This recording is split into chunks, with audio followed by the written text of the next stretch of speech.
बात की ना अलवी, जिसमें मर्द लॉजिकल हैं, रैशनल हैं और ख़वातीन इमोशनल हैं। हम कहते हैं कि देखें आपका ये इशू है ना, आप ऐसे करें और ऐसे करें और ऐसे करें, रिजॉल्व हो जाएगा, बस प्लीज़ स्टे साइलेंट। ये करें आप। औरत को सोल्यूशन नहीं चाहिए, नहीं चाहिए। हाँ। वो चाहती है कि तुम बैठ के आधा घंटा मेरी ये भाषा सुनो प्लीज़, ठीक है, उसकी नीड ये है, ठीक है। अच्छा, इसमें एक मेरा सवाल है, आप बल्कि दोनों से सवाल है। अब ये जो भाषा सुनना है, ये जो है ये इसकी क्या फ्रीक्वेंसी होनी चाहिए, और इसके अंदर आप एक्टिव लिसनिंग हो या पैसिव लिसनिंग हो, नहीं जो अपना बिजनेस प्लान करें और कहें बिल्कुल ठीक है और क्या हुआ था। नहीं, अक्सर इस चीज़ में अगर आई थिंक ये सास बहू के केसेस में अक्सर ये भाषा सुनने ज़्यादा मिलती है, तो उसमें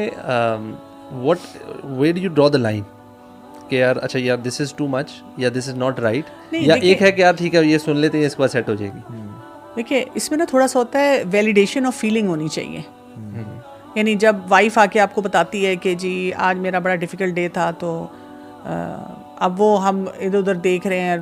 मर्द जो है ना वो ठीक है, तो थोड़ा सा बैठ के पूछना चाहिए कि I am sure it must be ना, अगर तुम्हें लग रहा है, बस इतनी सी बात बोल दी। और फिर उससे पूछ लिया कि अच्छा क्या क्या किया आज तुमने,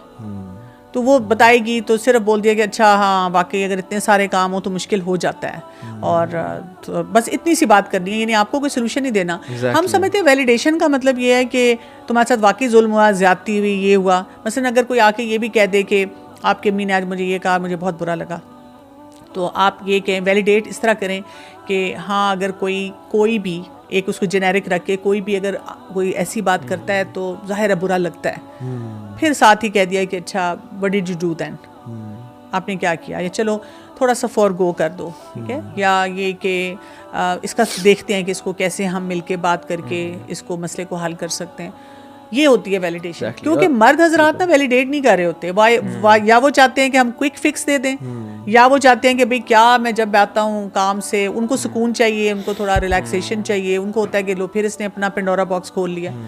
तो वो फिर उनका आपस का कॉन्फ्लिक्ट बढ़ना शुरू हो जाता है। मैं समझता हूँ दोनों तरफ से हस्बैंड को ज़रा एक्टिव लिसनिंग करनी है, और बिल्कुल नहीं हाँ नहीं करना, कोई सवाल ही पूछ लेना है, अच्छा तो फिर ऐसा हुआ, तो फिर आपने क्या किया, सवाल पूछना है, इंटरेस्ट उसमें होता है। और दूसरी बात खवातीन को भी रियलाइज़ करना है कि जैसे ही हस्बैंड ऑफिस से आया उसको बैठ के अपने सारे दिन की जो है ना गाथा ना सुनाना शुरू कर दे, थोड़ा सा उसको रिलैक्स करें,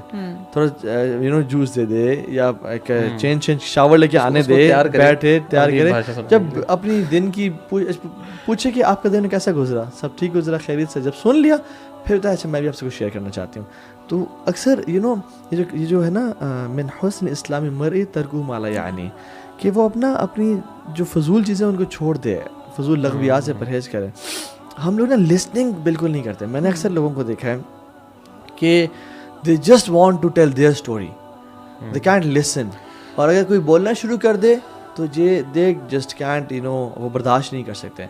तो लिसनिंग इज़ वेरी इंपॉर्टेंट। अच्छी रिलेशनशिप के लिए ज़बान के इस्तेमाल से ज़्यादा कानों का इस्तेमाल चाहिए होता है, क्योंकि हमें ये लगता है कि लिसनिंग का मतलब ये है कि जो आप कह रहे हैं बिल्कुल दुरुस्त है, अब ऐसे ही होगा। तो ये नहीं होती बात। आप उस वक्त कह सकते हैं कि हाँ जैसे मैंने कहा कि भाई okay we will think about it and then will see कि हमने इसमें क्या करना है। और इसमें एक और मेरे बड़े अच्छे भाई उन्होंने मुझे कहा कि चूँकि उनकी प्यार मोहब्बत की शादी थी, ठीक है, और बड़ा फड्डे की शादी थी, तो पेरेंट्स भी अल्टीमेटली मान गए, वो भी मान गए तो हो गया, लेकिन फिर सास और बहू की नहीं बनती थी। तो उन्होंने ये पॉइंट किया जो मुझे अच्छा लगा कि सास को भी अपनी माँ को बता दिया कि अम्मा जी कोई आपको इशू हो, कोई मसला हो,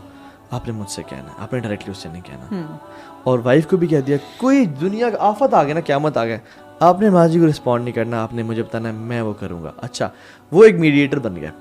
जब वो मीडिएटर बन गया ना तो फिर वो was logical and rational person, तो उन्होंने कहना शुरू कर दिया, जो फजूल बातें थी ना उनको स्किप करना शुरू कर दिया और कहा कि आई विल हैंडल इट। जो काम की बात थी वो आगे प्यार मोहब्बत में उसी दिन नहीं 5-6 दिन गुजरने के बाद नाश्ते पे बैठे हुए हैं तो ऐसे जिक्र करती कि अगर हम ऐसा कर लें तो बेहतर नहीं हो जाएगा। तो ये this is one of the ways के हस्बैंड को ना मीडिएटर बना, ना सास बहू को डायरेक्ट टॉन्ट मारे कि दूध बाहर क्यों पड़ रहा है सारी रात और तुमने वो नहीं किया, हस्बैंड को बता दे, ठीक है, और ना ही बहू सास को जवाब दे। तो एक मीडिएटर अगर हस्बैंड बन जाए ना तो इससे बहुत इश्यूज सॉल्व नहीं, ये बहुत इंपॉर्टेंट है। और आपको पता है कि अक्सर मुझसे जब भी कोई पूछता है मैं कहती हूँ husband needs to learn to play his part right, इसलिए कि वो बचपन से वहाँ है, उसने आंख खोली है उस माहौल में, वो अपने पेरेंट्स को जानता है, और जो उसका रिलेशनशिप अपनी वाइफ के साथ है ना, वाइफ उसको हर बात कह सकती है, वो घर वालों को नहीं कह सकती। उसको ये भी बता सकती है कि आज जो है करेले बने हुए हैं, मैं करेले नहीं खाती, आज फलां सब्जी है या फलां चीज़ बनी है मैं ये नहीं करती, मेरा ये करने को दिल नहीं चाह रहा, मेरे सर में दर्द है, मैं भी रेस्ट करना चाहती हूँ, लेकिन वो अपने ससुराल वालों को नहीं कह सकती, वो उसके एक झिझक और एक बैरियर रहता है। तो मर्द को ये समझ होनी चाहिए, जैसे आपने कहा ना, कि वो कैसे उसको मॉडरेट कर सके बातों को ना। और ये जो लिटमस टेस्ट है ना, मैं तो कुछ सवालात पूछ कि आप ये पहले तो ये जाने कि आपका रिलेशन है कैसा, अच्छा है या बुरा है। हमें तो bro the first step to resolve a problem is to know that there is a problem, right.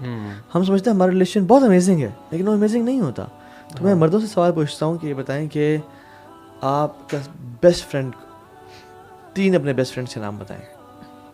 अगर उसमें से एक वाइफ का नाम नहीं है तो दैट मीन्स प्रॉब्लम है, और अगर उनमें से एक 1 2 या 3 में वाइफ का नाम है, दिस मीन्स कि क्रेडिट गोज टू वाइफ, आपका इसमें भी कारीगरी नहीं थी, ठीक है। दूसरी चीज़,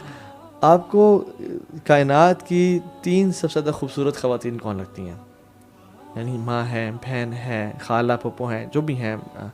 अगर उन फर्स्ट 3 में 1 2 या 3 पे वाइफ का नाम है तो अल्हम्दुलिल्लाह, और अगर नहीं है तो देन वाइफ का इसमें केस है। अच्छा, पहले वाले में वाइफ को क्रेडिट जाता है, और अगर वाइफ आपकी बेस्ट फ्रेंड नहीं है या अच्छी नहीं है तो फिर मसला आप ब्लेम आपको जाता है। और दूसरी चीज़ जो है वो ये कि वाइफ से पूछा जाए कि बताएं कि आप 3 लोगों पे जो सबसे ज़्यादा ट्रस्ट करती हैं वो कौन कौन है। अगर तो उनमें से एक हस्बैंड है तो this means you have a good relation, लेकिन अगर उसमें से एक भी हस्बैंड नहीं है, कि पहले 3 लोग मेरी माँ हैं, मेरी बहनें हैं और मेरी फलां दोस्त है, हस्बैंड एक भी नहीं है, तो दिस मीन्स हस्बैंड के पार्ट पे एक बहुत बड़ा इशू था। तो ये जब आप दोनों से अलग अलग पूछते हो ना, और फिर उसको बैठ के रिजॉल्व करते हो, और ज़रूरी नहीं है कि आप, इस्लाम थोड़ा सा ना इंसान को इंडिपेंडेंट भी करता है। हाँ, हर मामले को लोगों तक जाने की ज़रूरत भी नहीं है, आप खुद अच्छी वीडियोस देखें और बैठ जाएं और कहें कि आज हम एक बड़े अच्छे तरीके से बात करेंगे और अपनी वीकनेसेस बताएं। कुछ ख़वातीन या कुछ मर्द अपनी वीकनेस ही नहीं बताते, मैं अपनी कमज़ोरियाँ ज़ाहिर नहीं करना चाहती आपके सामने, क्यों भाई, उसका रिजल्ट और आउटकम तो आपके सामने आ रहा है। तो बताते हैं कि देखिए बात सुने, जब आप ये करते हैं ना, या आप ब्लेम ना करें, जब कोई ऐसा करता है तो मुझे ऐसा फील होता है, तो ये चीज़ मुझे ट्रिगर करती है, ट्रिगर 2 इज़ मुझे ये ट्रिगर करती है, और 3 इज़ ये। 3 अपनी वीकनेसेस बता दें और हस्बैंड बता दें कि क्या क्या चीज़ें आपकी हैं, ताकि वो उसको पता हो कि यार ये चीज़ मैं करता हूँ तो वाइफ को बुरा लगता है। हस्बैंड्स को पता ही नहीं होता। फॉर एग्जाम्पल वाइफ आगे पूछती है ना, खाना बना हुआ है, और हस्बैंड ने बोले कैसे बना हुआ है, हाँ ठीक है,